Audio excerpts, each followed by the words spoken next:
Hello, everybody. Happy Tuesday. I know it's not a Monday, but we had to push it back a day. So we've kind of changed the schedule around a little bit going forward because life happens. And I know we would always say that it's like Mondays and Thursdays kind of thing, but instead, we're going to promise to everybody 2 episodes a week, at least until now, until the playoffs come and then summertime hits, and then we'll get one out and hopefully get some nice guests on and stuff like that. But we're back here on another episode of Flames Cast.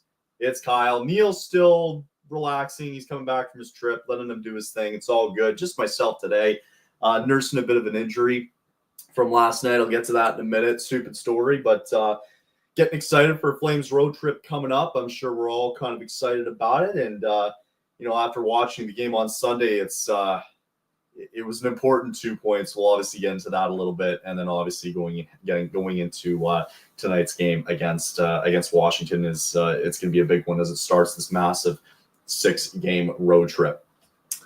Kind of nursed a bit of an injury here. I can't really show it, but all you need to know is that I have a gigantic bruise, like I don't know, probably the size of 2 hockey pucks, kind of where I pointed there. For those of you who can't see, it's on my right arm.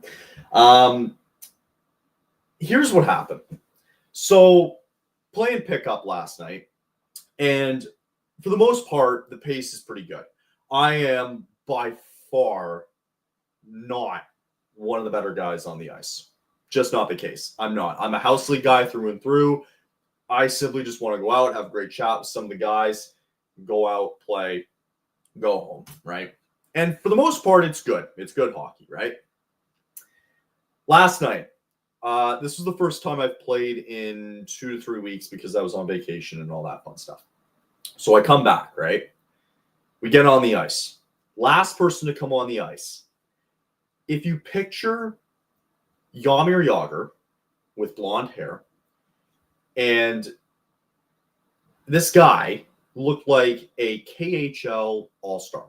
No joke. Why? Because that's exactly the jersey that he was wearing. He had a jersey, bright red, bright blue. He was fancy, the whole getup, right? It says on your nameplate, it says All-Star. He has the number 4, and he plays defense. What does that remind you of? The good old Bobby Orr. And you know when you ever play pickup, for any of you out there who play pickup or just whatever, right? You're playing with some buddies and, there's sometimes people come on that you don't know, right? Or you're just playing random pickup. You can kind of get a feel right before the game starts that you're out there, you're half stretching, you're throwing pucks on net at the goalie, and you're just getting things warmed up, right? Well, I'm watching this guy along with 2 of our other guys on the team, and we're just watching him. And I think the guy was getting ready for Game 7 of the playoffs. It was fascinating to watch, right? He had the long blonde hair that went like past his shoulders. And he had the whole getup. He had like the colored visor, everything, right? He had the whole getup. He was taking hard shots at the net. He was skating fast, like not warm-up pace. He was like going fast, right? And like the stretches that he was doing, it's intense. Everything about it was intense. It was balls to the wall, right? And we're all looking at each other going, oh, fuck, really? Luckily, he was on our team, right? And that's what I thought. I'm like, all right, whatever. He's on our team. Let the other team complain about it, which for somewhat they did, right? He was very aggressive, okay? Not the type of play that we want to see in pickup hockey, okay? A lot of these guys just want to get out there and, whatever, just play, right? First shift of the game. Okay. I get out there and I'm up playing forward and he's playing defense. We get into the O-zone, right? Plays around a little bit. The puck comes around the boards. Doesn't matter which side for purposes of this story here. Puck comes around the boards and gets out of the offensive zone. So we have to get out, right? All of our guys have to get out. The guy who ends up with the puck we're going to call him Jagr for the purposes of this story. So puck goes around the boards, gets past the blue line, gets to him on the stick, right? And for the most part, me and I think 1 or 2 other guys might have still been in the O-zone, but we were like almost at a point where it's like, okay, we just have to cross the blue line. Let's get out, right? Now, normally on that play, a lot of the times what will happen is if the puck comes out and you get it, right, and you're able to put it back in, because generally that's what you want to do. You can do you can do a multiple of things, but you can do like two general things where you can dump the puck back in, and or if you want, if you're feeling pressure, back up, bring it back to some of the other guys and regroup, right? Generally the kind of rule of thumb, right?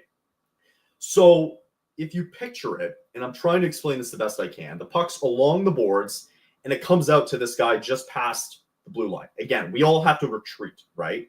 The two or three of us that had to retreat. I'm kind of standing in line between Yager and the net, right? Because in my mind, I'm like, all right, he's just going to dump it back in probably along the boards, right? Or he's just going to bring it right back. One of the two things that I assumed was going to happen. What I did not picture happening was the guy winds up for a slap shot, takes a slap shot right. I am probably 15 to 20 feet away from him, give or take. I'm fairly close. The guy takes a slap shot, and for a millisecond in my mind, I'm looking at it going, oh, fuck, this is going right at me. Lo and behold, I got all the padding on and everything, and of course, it hits the one spot that doesn't have any padding, and it felt like taking a gunshot. I can't explain how much it hurt at the time, but I was like in pain, and I go back, and I'm like, what the hell, man? Like, what are you? I was filled with so much rage at this guy that I was okay the rest of the game. Getting off the ice sucked though, because you're built up with that adrenaline. Then you get off the ice, and then you realize how much pain you're really in, right? So I get off. I get off the ice to go to the bench because I'm in an immense amount of pain. Okay. I sit next to one of the guys that I sat fairly close with in the dressing room, who, for intents and purposes, he was also wearing exactly what I was wearing. I had a black jersey. He had a black jersey. I had blue socks. He had blue socks, right? So I get on the bench, right? And I'm like wincing. And the guy's like, dude, like, you all right, man? Like, that was kind of messed up. And I'm like, I know. Like, dump it back in. Don't take number one, you're not supposed to even take slap shots in a pickup game, right? And number two, if you are going to put it back in, put it to a place where there's nobody around so that you're not, if you're going to rifle it that hard, don't hit it at somebody. So anyway, he fires it back in, right? Right at me. Get off the bench, guys. At least the guy was sympathetic. The guys on the bench were pretty sympathetic. And then they were like, dude, like, that was really messed up, right? And I go, I know, it was stupid. So he comes on the bench, right? And he's like, oh, dude, sorry about that. Not to me. So the guy beside me wearing a black jersey and blue socks, right? And I look at him and I go, dude, you hit me. And he's like, oh, man, I'm so sorry, man. I didn't even say anything to him. I didn't accept the apology because I go, listen, mistakes happen. Things happen in hockey. I get it, right? What I don't anticipate is a guy taking a full-on slap shot outside of the blue line at the net when I'm literally in front of him. It was the dumbest thing. It was the stupidest mistake I've ever seen, and I didn't even acknowledge him. And I wanted him to feel that the rest of the game. And I could tell other guys on the ice were kind of like, what the hell was that kind of thing? And then along the game too, as the game went on, like, there was just guys getting frustrated with him. And you could tell, right? He was taking shots at guys who were getting off the ice a bit early. I was one of those guys. But, you know, getting off the ice, there's like a gate that leads to the dressing room, like right behind the net. So you just have to be aware, like, if you're just trying to get off the ice early, you just got to be aware of, like, guys coming down. No, this guy didn't care. He was still taking clappers, right? Didn't care who was behind the net. Like no care in the world, right? So anyway, I kind of nursing a bit of an injury. I would show you, but for those of you watching or who will be going back watching this, it wasn't pretty last night, and it wasn't pretty waking up. So kind of sucks right now, nursing a bit of that.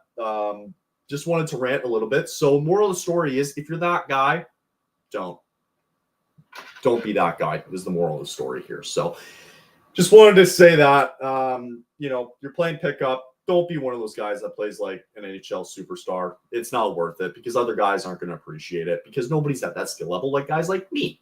So anyway, I got an assist last night, hit the post, but whatever. That was my kind of night there. All right, let's dive into it here. Let's go to Sunday night. So Flames back home after a lengthy little break. Everybody had their nice little break, of course. And let me fix that. There we go. Nice little break heading back into Sunday night. You get one game, at the Saddle Dome before you go on a nice little road trip. Talked about this late last week on Friday after the All-Star game, after the Four Nations Championship. They said it on the broadcast, and I'm not sure I completely agree with this. So Flames win 3-2 over the San Jose Sharks. Calgary picks up 2 points. Out of all the people, it was Joel Hanley who picks up his first game-winning goal in his career late in the third period to give the Flames a 3-2 win over San Jose.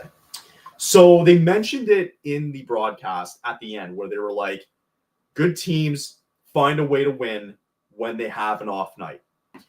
Fair, but you hope that you're not expecting goals from guys like Kevin Rooney and Joel Hanley, right? And I'll get into that in a minute, right? But just kind of going over the game for a minute, they were clearly off their game. You can tell that the break was restless. You could tell that San Jose was playing with a bit more aggression, realizing that, hey, we can get these guys off their game. And for the most part, they did. They were fairly in control of the game for the most part up until maybe the second half of it. But, with Celebrini scoring early on and Kadri, you give them the power play, you answer right back. Not a great sign that the Sharks were almost 60% on the faceoff draw, by the way. So something the Flames have to kind of clean up here a little bit. Something that I didn't like too, this game shouldn't have been that close because the Flames were given 6 power play chances last night. Now, 2 of them were at the very, very, very end of the game. So if you want to count it 4, fair. But it feels like the Flames could have had a real opportunity here to just kind of stay away from them a little bit, make it 4-2, make it 5-2. They had their chances. Wolf saved this team again, though, with the breakaway. I believe it was in the second period against Will Smith, who broke in alone. He made another fabulous save to kind of keep them alive and keep them around. The fourth line getting the second goal last night from Rooney and Lomberg, setting that up, just a little garbage goal in front. Toffoli, former Flame, comes in, ties it up there in the third before, out of all people, it was Joel Hanley, who not only collects his first of the year, but of course the game-winning goal. So, yeah, not a great look if you're just looking at the stats here mainly, and it's not a great look if the Sharks won almost 60% of face-off draws when clearly you've got some better weapons at center a little bit more than San Jose, and didn't really appreciate the fact that that's the way it was going. But yeah, I mean, and also too, it helps that the penalty kill was great last night. They put San Jose 0 for 3. Unfortunately for the Flames, they kind of kept San Jose in this game last night, just looking strictly at the giveaways here. They were able to they were too many times just giving up the puck and giving them way too many chances there. And especially in that second period where, Will Smith goes in alone. If he finds a way to beat Wolf, we might be talking a different story here today. So it's still a good way to get 2 points. Don't get me wrong. It was an important game for the Flames, and they knew it too going into this game because the big focus obviously is this road trip coming up, this 6-game road trip for them. And that's a huge focal point. But before that, you have to take care of business. And they were off their game. They did not play well. They know they want to play better, especially going to Tuesday against Washington. It was a great bounce back, I thought, for the Flames in terms of just finding dirty, ugly ways to eke out a win. And I thought that's exactly what they needed to do. They're not all going to be pretty. It wasn't pretty. I thought there were guys that were fairly quiet last night. On Sunday night. I actually didn't mind the Frost Farabee line with Sharon Govich. I thought for the most part they had some good chances there, but man, just the giveaways I thought was the biggest story there for the Flames in terms of just keeping the Sharks in that game Sunday night, and I thought it was a really big concern. So, Wasn't a huge fan of the giveaways. Nobody should be. Don't like the fact that the Sharks were able to control the face-off draw for the majority of the night, able to keep them in it with some good chances here. And then ultimately, again, it came down to Dustin Wolf keeping them alive in this game as well. So, wasn't the prettiest thing in the world. Sometimes it's not supposed to be, and they're lucky enough to get the job done there on Sunday night. Now, one of the big things that I wanted to get into was, and I saw it a lot, and I see it so many times on socials, especially on Sunday. Kevin Rooney. So good for him. Again, this is not anything bad for him, right? Collects his 4th goal of the year, playing on the 4th line. He's been up and down a little bit, right? But he had a very inconsistent time between, let's say, early December until probably all the way until the All-Star break, the Four Nations break. So there was definitely a time where he wasn't playing Kevin Rooney style hockey, which means, being on the penalty kill, which is what he does best. And, one of the reasons why he's on this team. And it did help that they were able to put the Sharks on 0-for-3 last night. So it was good for him, right? Here's the problem. Here's what I hate about all this. You can't convince me that this man deserves all the praise in the world from what I've seen on social media, okay? I'm not calling this person out, but I saw it too many times from hosts to people we've talked about in the past to just anybody who's really brought up specifically Kevin Rooney, right? He is a man that's been defended by, fair amount of people. And again, I'm not taking shots here at Rooney. I think he's been fine. He was fine Sunday night. He got he got a garbage goal. He was at the right place at the right time. It worked out. He's been fine on the penalty kill. Again, I mentioned the stretch from December to all the way to the Four Nations break, right? Where he wasn't good. You're not going to see Kevin Rooney be a part of this team in the future. Plain and simple. There is no other way to put it around, okay? He has had small moments this year where he's been good, okay? And when he goes and scores that goal on Sunday night, okay? Again, he was at the right place at the right time. When he goes and scores that goal, right? I see all over social media now with a lot of Flames fans, being like, oh, where are those Kevin Rooney haters now, right? Call me out on it, and I'm going to clip this. He's not going to be a part of this team moving forward. He's going to be with this team fairly for the rest of the season, period, okay? After that, book it. I don't believe he is a part of this team in the future. He's not. You can't convince me that the guys in the system, okay, who are up and coming, or you're telling me that there isn't a guy out there in free agency that you can't get that possibly might be better to replace him this upcoming free agency, you're damn right there is. There were so many times, okay, especially in the face-off zone, where he's not good. I can't remember where the stat was, but he was the worst face-off percentage on the entire team, right? And this team likes to run all 4 lines because they don't treat it like it's lines 1 through 4, maybe at the exception of the 4th line, right? So, and maybe they found a little bit of identity where they kind of look at it that it is lines 1 through 4, but that's besides the point. Kevin Rooney has one thing going for him, okay? He is good on the penalty kill. He is great. He can be great on the penalty kill and can be considered that way an asset for a team that early on in the year was not doing well in the penalty kill, and it's kind of changed, okay? That's it. He's not good on the face-off draw.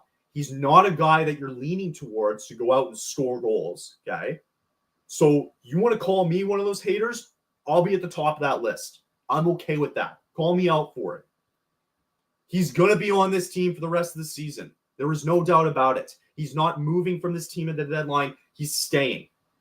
But in order for this team to move forward, to collectively get better, he will not be a part of this team in the future. Book it. Guarantee it. He will be gone. Because he is, and he can be, replaceable. Period. There's no other way to put it. So call me out for it if you want, but book it. I don't believe Kevin Rooney's a part of this team in the future. He won't be. There are guys I would rather have over than Kevin Rooney.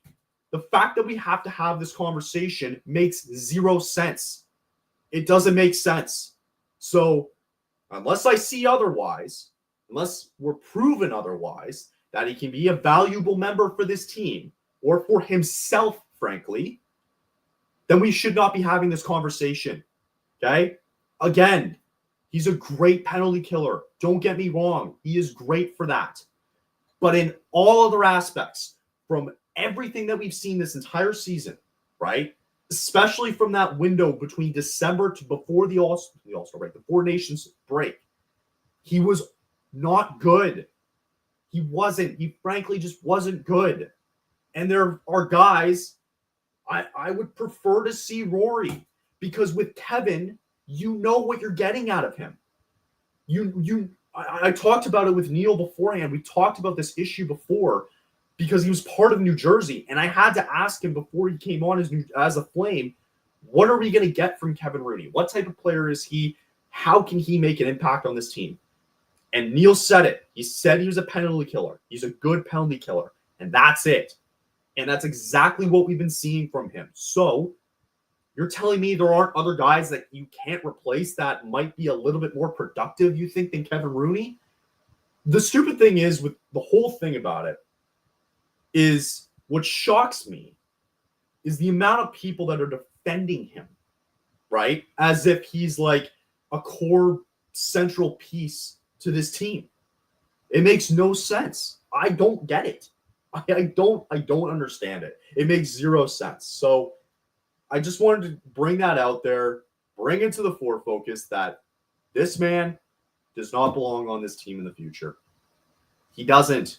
It won't fit. I would rather see a guy like Rory Kearns be on this team. I want to see what he's able to do and identify what type of player he is so that, hey, you know what? Okay, if it doesn't work, fine. We can go back to Kevin for the rest of the season, right? We go back and maybe William Stromgren gets a look. You know, maybe there is something out there at the trade deadline that you can get for absolutely nothing that can help you at the face-off draw be a little bit better. Neil mentioned Nico Sturm being one of those guys. I don't know if the Flames are ever going to be really, truly looking for something like that, or if they're just going to continue the way it is until the end of the season, right? So, listen, you had a good night on Sunday. I'm not disputing that, okay? He was great. But we're going to get into it after the break. Everybody's going to get exposed on this trip. And knowing that, it's funny, I kind of bring it back to Matthew Tkachuk a little bit. Knowing that he's out, it makes that Florida game better because it's like, all right, maybe there's a chance they can try to win that game. I don't know. But ultimately, everybody's going to get exposed on this trip. In a good way or a bad way, we're going to find out very quickly. They understand how important this road trip is. It's the biggest road trip of the season. It is the biggest 6-game stretch of the year for the Flames.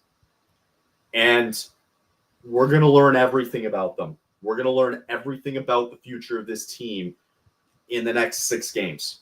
I fully believe it.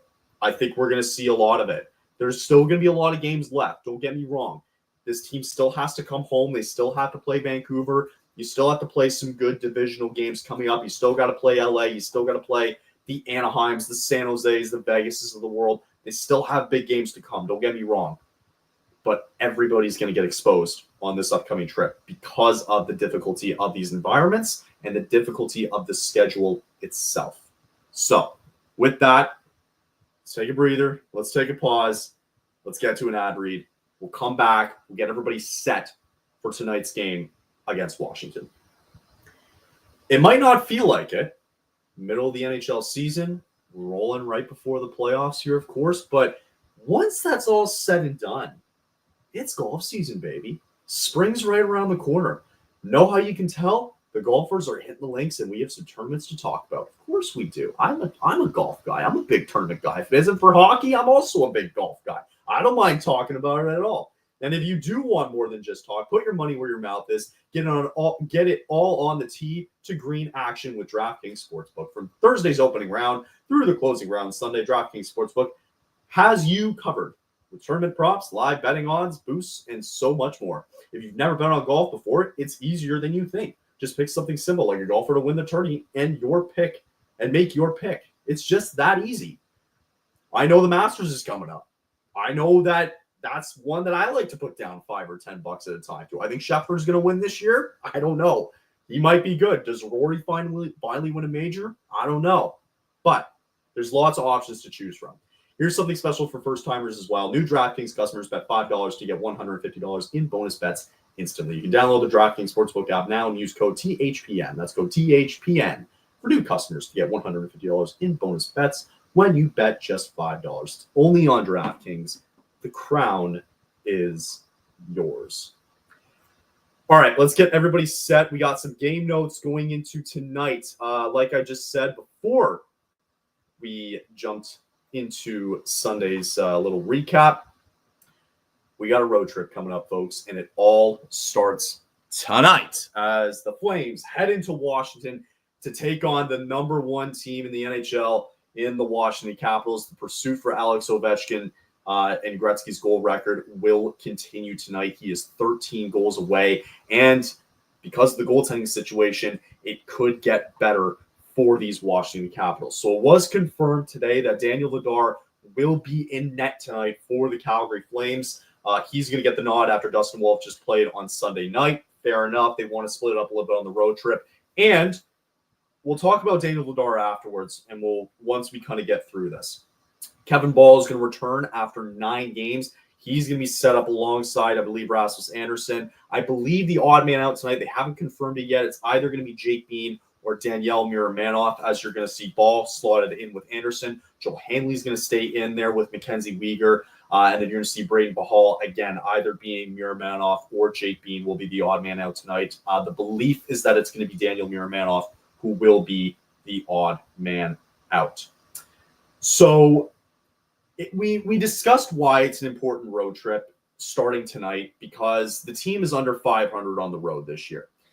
The Capitals have only lost 4 games in regulation at home this year. They've been that good. They've been that dominant because they've been getting help from everywhere and everyone. And that's going to be the biggest issue going into this game. So to give you a little bit of insight, Jonathan Huberdeau has 21 goals. Kadri has 20 goals, right?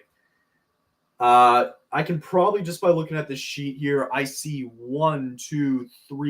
4 guys who have more goals than Jonathan Huberdeau and Nazem Kadri. So that's a little concerning. And also, too, like guys who just have under 20 goals. I'm looking at guys like Dylan Strome. I'm looking at guys like, a Pierre-Luc Dubois, who has a ton of assists as well, too. They're just getting contributions from everybody.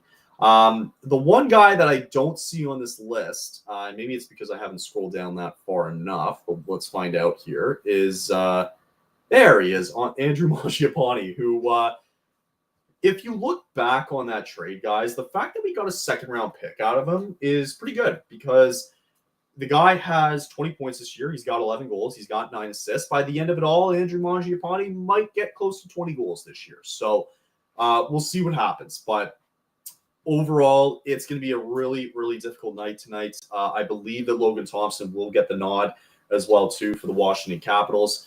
And again, Daniel Vladar will get the start for the Flames. You want to call it an interesting choice or not? I think it's the perfect choice for this team on the road trip, right? You wanted to set the precedent that this is going to be a difficult road trip for the Flames, right?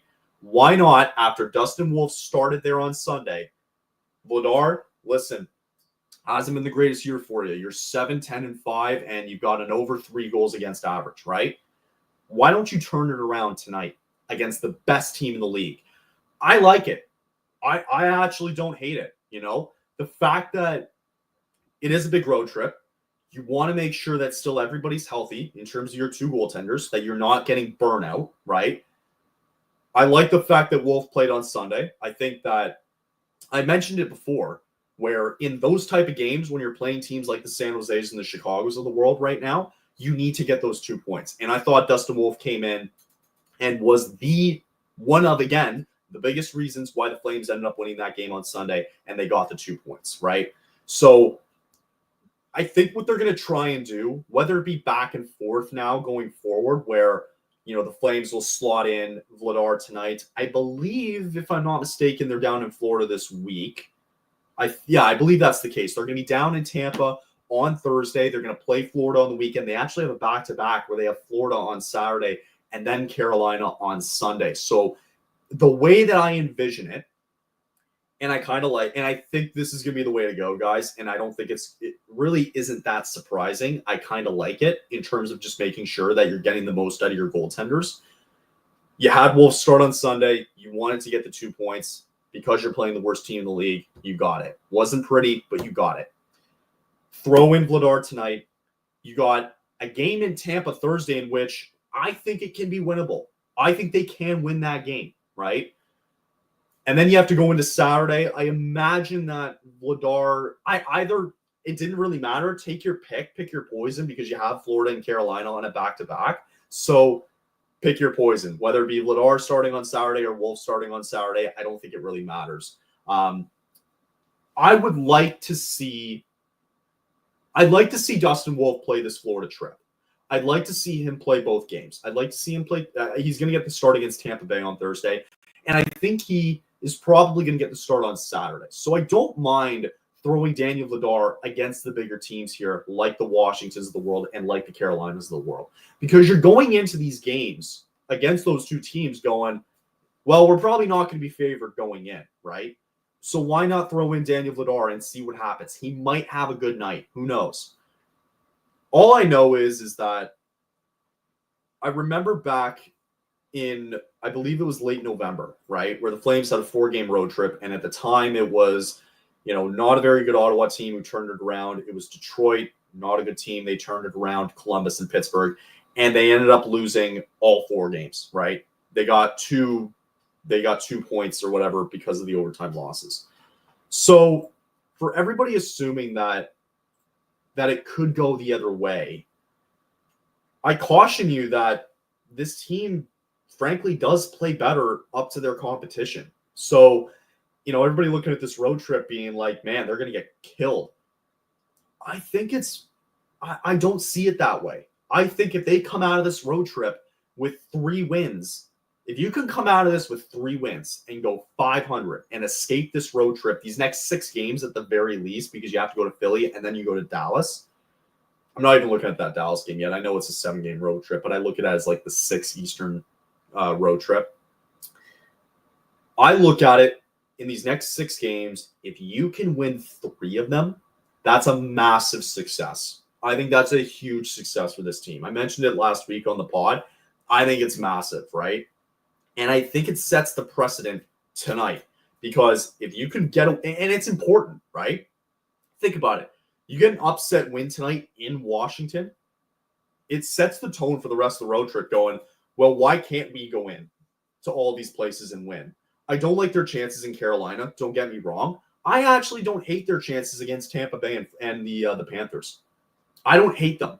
And then they have to finish off in Philly before they go to Dallas. I think Philadelphia is going to be a very winnable game. So it starts tonight.